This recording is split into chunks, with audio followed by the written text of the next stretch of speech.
Muvandimwe kora subscribe dukomeze dufatanye kwamamaza ubutumwa bwiza bwa Kristo kuri impanda y'ijwi rituje kwaya ari korali yatangiye mu bihe bidasanzwe bya korona mu kwezi kwa cyenda, ni ukuvuga ngo mu kwa cyenda mu mwaka wa 2020.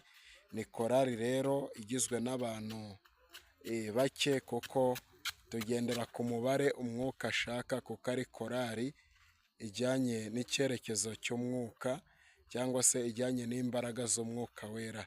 Ni korali rero idasanzwe ibarizwamo abanyamwuka nabo badasanzwe bakora ibidasanzwe. Nukora subscribe tuzabana mu buryo butandukanye, kandi nk'ibisanzwe gushyigikira korali biremewe biranakunda rwose, nta cyaha kirimo gushyigikira korali ikazamuka ikaba yakora ama audio afatika, igakora ama video afatika, ibintu bikagenda neza tukageza ubutumwa kure, cyane ko turirimba indirimbo zirimo ubuhanuzi, n'ibihangano by'umwuka bidasanzwe utabasha kuba hari ahandi hantu wakumva. Muri ibyo bihanganiro tugenda duhanga wabyumva bigatuma ugubwa neza, urwaye bigatuma wumva ubuhanuzi bw'icyerekezo cyawe, bigatuma wumva yuko Imana ikwiye kukugira neza ndetse igiye kukugira neza.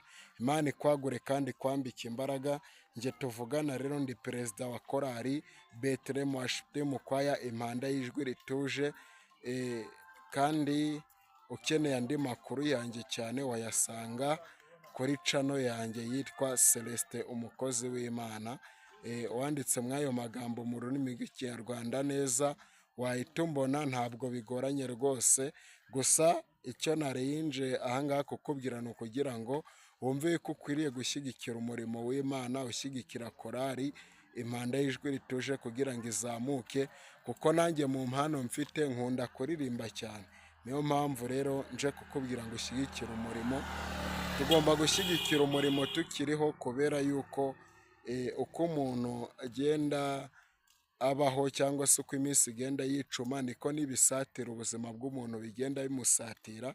Iyo utakoze rero icyo wakagombye gukora, ugasanga urangariye mu mbuga nkoranyambaga zidafite icyo zafasha ubugingo, kandi izifite icyo zafasha ubugingo warazihoreye, urumva biba ari ikibazo gikomeye cyane.